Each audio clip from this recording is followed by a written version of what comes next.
Good day, everyone. You're welcome to today's class where we'll be doing an in-depth analysis of William Concreve's play titled "The Way of the World." The Way of the World. Now, a quick overview of the play. We have to know that the play was written by William Congreve in the year 1700 to actually expose the wits and satire, the ills of the society of that time. We have to know that this particular play explores the themes of love, money, wit, and social satire. Now, in our introduction, we are going to look at four things. We're going to look at the historical context of the play, the famous scenes of the play, the themes explored, and the literal significance. Before we proceed, let's know what Restoration comedy is. Now, in the 1660s, after the theatre was opened, I think after the English Civil War, theatres were reopened in 1660, and there was this trend. Now, this trend where uh, it was a trend whereby, yes, actors performed plays that were written by playwrights, but these plays were written in order to mock the habits, the social manners, and the ideologies of the rich people, because there was this distinction, whereby we have the proletariat and we have the bourgeoisie and all the others. There was this distinction in social classes, not like now that, yes, there's a distinction, but at least there's still some kind of, coalition. And then in restoration comedy, most of the plays or the comedies focused on the themes of fashion and reputation, because those were more or less the two major themes. Some would say love, but the love was more superficial, but it was more about fashion and reputation. And the characters there were clever, selfish, and funny. Of course, it's a comedy, they will be funny. And another thing we also could take into consideration was the fact that restoration comedy were a reflection of the social circle. It it was more or less as dramatists to say it that a play is a reenactment of what is. Yes, a reenactment of what is, meaning whatever they were doing in the drama, whatever they were doing in the plays were actually a portrayal of what is already happening. Then lastly, the sharp humor and the satire, of course, which was more or less what they tried to be mock the rich and uses elegant language and sharp humor to actually carry that out. Now let's look at the historical context in details. Now in this book, you realize that there are some scenes or some lines that you may find strange. You see, most of the time, the characters are in what they call coffee shops and all those things. Now that's because in those days, the most popular places, 1700s, the popular places where people usually go to really stress were coffee shops. They take chocolate, take coffee, and all that. It's not like now whereby it's bars and all that. Bars, they go to malls and all this stuff. But then it was more like coffee shops, and they meet each other and speak and discuss the happenings over the week. Then also we can talk about the shifting taste in theatre. The historical context of this play is the fact that there was a change, which is what we call the Restoration era, as I've mentioned earlier. And then we can also talk about Concreve's bold contribution. Concreve's play was basically was goated. Yes, I'll put goated. Not during that time, but after realizing the elegance of his work, I'll say it was goated. Goated is more or less a Gen Z term, though, because it stood out. And as we say, English students would define poetry as something that is able to stand the test of time. Yes, it's one of the characteristics of a good work of literature, actually. Literature as something that's able to stand the test of time, and concrete work can stand the test of time. Then we can also look at society balancing acts. The play captures the spirit of society balancing with emerging calls for morality. So it's not like everyone here is church like or religious. They are balancing wisdom with morality. It's more or less a duality that reflects the evolving cultural and social values of that time. To the story itself. Now, the story has a lot of characters. I'll give you an overview of the story. The story is this simple. We have some characters. We have Mirabelle, we have Millamant, we have Lady Wishfort. We highlight it. We have Lady Wishfort. We have Final, yes, and then we have Foible, Foible, yes, Foible, and others. We have Foible, we have Whitwell, we have Selby Whitwood, we have Whitwood, we have Petulant, we have Betty, we have Peg, and many other characters. Well, the main characters are, I think, around six. Yes, we have Mirabelle, Millamant, Lady Wishford, Final, Foible, and Whitwell. Then we can add the others. Now, the story is like this. Mirabelle is a young man, clever, witty, wise, sagacious. He wants to marry a clever woman, actually, Millamant. But the problem is this. Millamant is she's under the auspices of her aunt, who is called Lady Wishford. Now, the reason is this: Lady Wishford controls part of a property. Lady Wishford is the auntie, of course, so she controls part of the property. And Lady Wishford is adamant that we need to have a say in deciding whom Melamant will get married to. And she's not in good terms with Mirabelle due to their history, which will be explained in further details. So that's basically the main plot of the play. So Mirabel realizes that he can't marry Milamant by conventional means, and he can't elope with her because in as much as she's in love with him, she's also witty, she's clever. She understands that marriage is not just about love. She can't leave her property or a fortune behind. So Mirabel devises a plan. He gets his own personal servant called Whitwell, gets his servant married to Lady Wishfort's servant. Lady Wishfort has a servant called Foible. So he gets them married so that Foible, who is the female, can serve as a correspondent to him and influence Lady Wishfort's action and inactions in his own favor, in Mirabel's favor. So he succeeds in doing that, but he does it undercover. So no one knows that Mirabel's servant and Lady Wishfort's servant are actually married. So they help him in actually devising a plan. And the plan is this: he wants to, upgrade his servant, Whitwell, make him look like a middle-aged, established man under the alibi of Sir Roland. So bear the name Sir Roland. And then Foible would influence Lady Wishford, put some thoughts into her mind, kind of direct her to the so-called Sir Roland, who is actually Whitwell, so that she will deceive Lady Wishford. And she falls in love with Sir Roland, who is actually Mirabelle's servant. Now, we'll take a little diversion to add some other characters to the play. Now, some other characters in this play is Final is married to Lady Wishfort's biological daughter, who is called Mrs. Fainall. Now, some of you may ask, why is she called Mrs. Fainall? It's because of, simply put, she's been lost in the identity of her husband. In those days, your name, you forget about your name, you bear your husband's name and all that. So she's lost in the identity of her husband. Then she is more or less of a greedy man. He only married the lady for her property, but he can't have direct access to it because she's still alive. So he's looking for ways and means to get the property. So he's looking, thinking of ways, trying to come out with various devices. By I mean devices, I don't mean gadgets. You know, to see how he can abscond with the money or embezzle her money. He's actually in a relationship. Yes, he's actually in a relationship, an affair with a particular lady called Mrs. Marwood. Is a close friend to Lady Wishfort, and with the help of Mrs. Marwood, he carries out his plans. And it's this Mrs. Marwood that actually proposed something to Lady Wishfort. Apparently, when Lady Wishfort was looking for how to make Mirabelle not to marry Millamant, she needed to have a diversion. So Mrs. Marwood suggested that she allows she allows Millamant to marry her nephew, who is called Sir Wilful Whitwood. Yes, so that at least that would keep Mirabelle away from Millamant. So that's basically that. So back to the major storyline.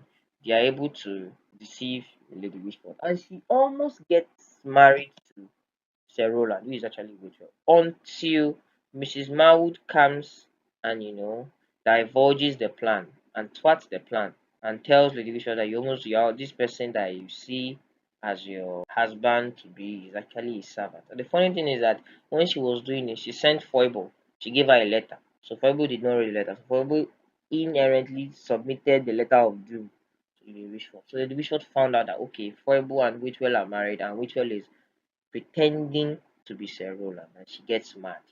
Initially, they're able to lie to her that it's Mirabelle that wrote the letter in order to, make her incessant, make her annoyed, irk her, and all that. But later, Mrs. Maud is able to prove beyond reasonable doubt that it was all a plot. So she becomes very annoyed. The bishop becomes very annoyed, and then tries to punish the servant and even arrests Whitwell. She kind of wants to arrest him. But actually, final did that. Final arrested Whitwell. So she calls Foible, and is lashing out on Foible when all of a sudden, when Final enters, Final brings in the document, is blackmailing Lady Wishford that he knows two things. Her daughter, Mrs. Final, was in a relationship with Mirabel before they got married. But at the time Final was courting Mrs. Final, it's as if Mrs. Final was also having an underground relationship with Mirabel. And in those days, those are things they consider like something they consider irresponsible, something they consider immoral, something they feel like if it gets out, the public view is whereby they condemn women. So the idea was that what she was doing was bad. And Final is now threatening to expose that the public. And also because Final is a respected man, anything he says is believed. And he's also threatening to actually expose the fact that she almost got married to a servant that she was deceived to the public. Unless she gives him access to the daughter's property. So it all is there is in it for the money. However, while Mrs.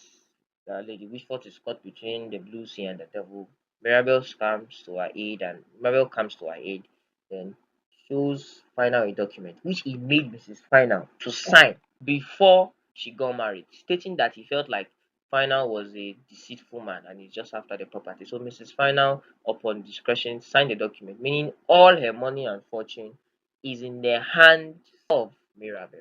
So when Mirabel shows Final the document, Final is kind of defeated because now he doesn't have any legal backing to even the document because even though he's a husband, more or less we can say that Mrs. Final doesn't have property and all the property is for Mirabel. That way she can't do it. So that way, since it's only money he wanted, he's not able to carry out his threat again and he just lives in disgrace. Lady Wishfort feels, I'd say obliged and indebted to Mirabel and allows him to marry her niece, who is Millamant. So Woodwood goes home happy and everyone is actually happy. The play ends well and all that. There are other things which we'll explain in detail as we go on. About Millamant's and Mirabel's relationship. One, the relationship is characterized by clever and cautious love.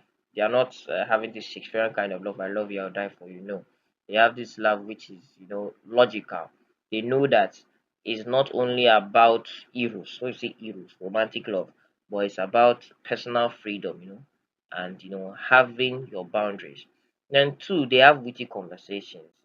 Their conversations are actually pure, whereby they try to reveal their honest feelings and try to make their ideologies and views known to one another. And then another thing to take into consideration is affection and independence. Now, their relationship blends affection with independence. Yes, I love you. No, but that doesn't mean I can't do without you. Yes. Then we have the breaking social rules. So Mirabel and Milaman's relationship actually defies social rules in the sense that their relationship is based on the theory of ideology and women empowerment and all those kind of stuff because there's a scene whereby Millamant gives what then they would call outrageous demands before she can marry. Mirabel accepts because he loves her and he believes there should be a balance between love and autonomy. Let's talk about Act 1 is where the problem, is revealed. Mirabel wants to marry Millamant. He can't because Lady Wishfort does not like him and she's controlling Millamant's property. Final is there thinking of how to gain money and thinking of how to steal money from his wife's family. And then this is more or less the central challenge. Or this is where we have the prologue, the beginning of the play. The rising action and the introduction starts at this place. Then now talk about Lady Wishfort's role in the play. Lady Wishfort. Now Lady Wishfort is a 55-year-old woman. She's the auntie of Millamant, as we've said, and mother of Mrs. Final. Now, she had some roles to play. She was mainly, I'll say she was the pawn. Yes, she was the pawn in this play because she was just being tossed around.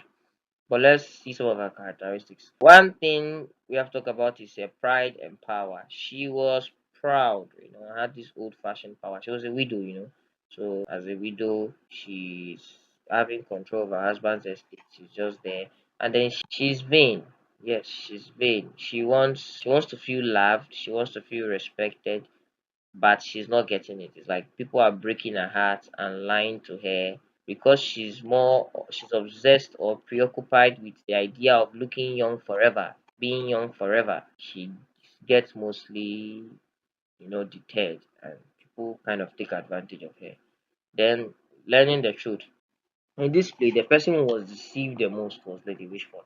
She was deceived by Mirabel once courted her, pretending that he liked her. Meanwhile, he liked Millamant, so he wanted to use her to get close to Millamant. She was deceived by now. She was deceived by Mrs. Marwood. She was deceived by her own servant, Foible, who was helping Mirabel in his quest to kind of win Millamant over. So she was more or less the pawn in this play, and she was just played up and down. Then another role she plays is the impact of Millamant's fortune. She was the standing block, the nemesis, the barrier between Millamant's and Mirabel's marriage because she was the one that was refusing to release Millamant's property or Millamant's fortune. If she had released it, Mirabel and Millamant would have just gotten married in peace without any problems. Now let's move on. We talk about Act 2 was where Mirabel came up with the plan of deceiving Lady Wishfort. His plan was clear: get my servant Whitwell married to Foible, use Foible as a spy and correspondent, tell her things that she would say that will inherently influence the thoughts and the actions of Lady Wishfort as Lady Wishfort is vain, and then use that to my advantage, whereby I would, make her to eventually be indebted to me so that she can allow me to marry Mary. That was how he thought. Because that was simple. He wanted to make her to almost marry Whitwell. He will come in, kind of blackmail her, then she will allow him marry Millamant. That was his original plan.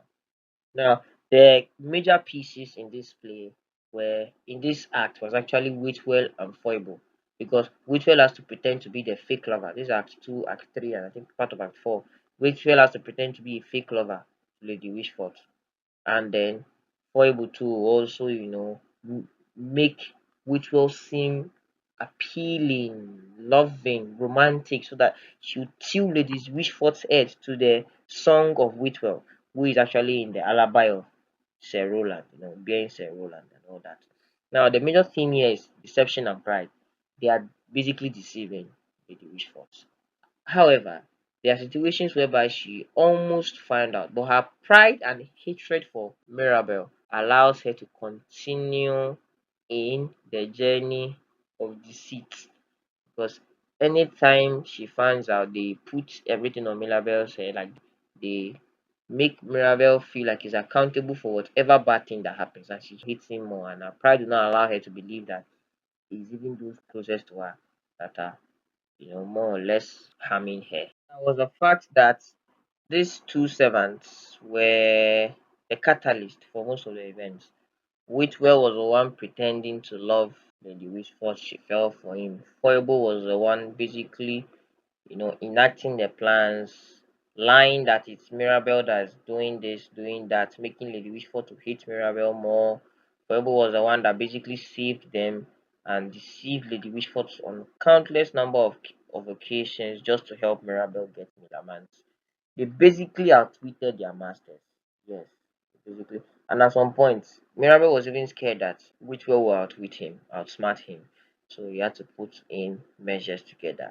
Then it shows that this particular idea of servants not having a high intellectual quotient was debunked in this book because it seemed that the servants at some point were higher than even the upper class in terms of wit and wisdom and sagacity. That wisdom, sagacity, and wit has nothing to do with your social class or your caste, actually. Let's move on. Then we'll do a quick look into Millamant was the heroine of the story, one of the protagonists alongside Millamant, alongside Mirabel, and she was known for three things: a wit and independence, a control in relationships, and the fact that she was a modern woman in her time.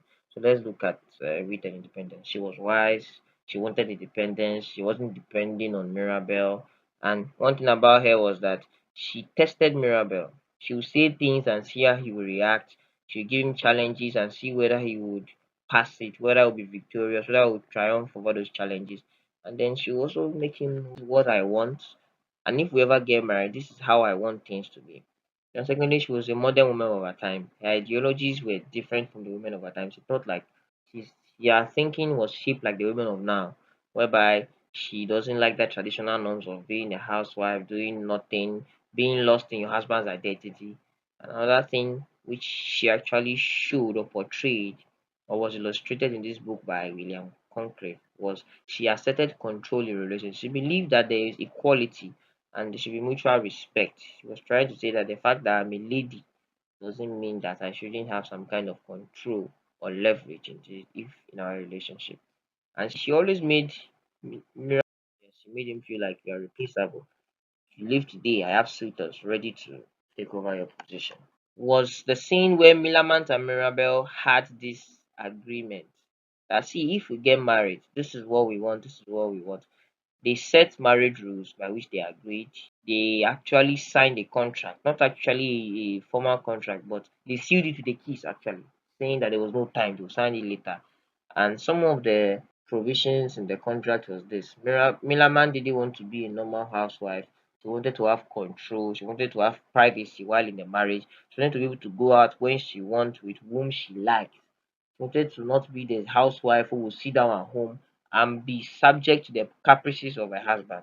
She brought a lot of ideologies, a lot of terms and conditions, and then Mirabel accepted it, also made modifications, telling him the things he wanted and things he didn't want. Or they were able to speak it out actually, talk it out, and then come out with a suitable solution and agree on what they wanted. So this proviso scene highlights negotiation of terms in their relationship. It emphasizes that equality and understanding is very important as well that. Then we move on to the theme of marriage and money. This play shows us that yes, love and money is intertwined. There is no love without money and there is no money without love. Like that was this play is trying to tell us that you have to mix marriage and more love and money with property and wealth in order to have a good marriage because if not the marriage won't be balanced, and that is what Mirabel and Millamant used because if it was just love, Millamant would have run away with Mirabel. She would have eloped with him. They would have gone to marry themselves, but no. And apart from that, this play shows that marriage can be like a business. And a very good example here is final any relationship final has to him is business. Friendship is he's having an advantage over you. Marriage is a business, a transaction. Basically everything to him is a transaction and it highlights that you see during that time marriage was transactional. It wasn't really about love. Yes. Then hope for a better union. The play actually advises people indirectly that they should look for a union that actually focuses on not just love but also incorporates money and stability because money brings stability. And then discussion, communication, understanding. Yes, that's what the play actually talks about. So that's basically all on the theme of marriage and money. About wit and power. In this play, your ability, when you talk about wit, can either refer to the person as someone with the ability to communicate effectively, think, being clever, and utilize that cleverness or that wisdom to his or her own advantage. So you see that for the play, Millamant's clever power was what made her not to diminish into just a wife. Because Mirabel was trying to get here, but she made him, kind of suffer before he got her. She played hard to get. She showed him that, see, I'm a wise woman, you can't just have me. And it was more or less a game of words. Mirabel will come and say this, Millamant will come and counter her. Final will say this, Marwood will counter him. Like that. That's what the play was mostly about. So wit and power. That there is one. There is power in basically words, and there is power itself in reputation. Let's speak about one other thing before we speak about the play's perception and legacy. And that thing will be appearance versus reality. The play shows us that it is not the way people seem or the way things seem that they truly are. People's real intentions are revealed when what they really want is within their grasp. We can see in the beginning, we see maybe some of you may think of Mirabel as a completely moral man, perfect, but no. In terms of when he wants to get the lady he wants to marry, he's willing to go to some lengths and break some rules. Same too with Final and Mrs. Marwood. She seems like a friend to Lady Wishford, but no. She's basically the one digging Lady Wishford's pit into downfall. So that's what the play teaches us. Then let's look at the reception and legacy of the play. The reception, one, the play was not well received in the 700s. The audience found the play's message too advanced for them, too unconventional. It wasn't the way people knew marriage and love. Nobody saw a woman negotiating. So you see, it was kind of unaccepted. It wasn't approved. It was later that the play became a classic. Then the proviso sin significance basically teaches women to negotiate, to empower themselves, to not dwindle into marriage and lose their identity. And the audience evolution. It's funny how the play it wasn't recognized as a masterpiece then, but now it's seen as a masterpiece. And then the literary status. In the literary world, this play is now considered a literary classic. That being said, we've come to the end of this class, and then we've spoken about the play, the summary, the themes, the characters, and all that. If you are someone who is reading the book and then you have a problem, or you have an issue reading the book, reply or make a comment in the comment section, and then I'll send you a simplified version of the book written by me. Yes, so that it will aid you in reading the original work of Congreve. God bless you all. Until next time. Ciao.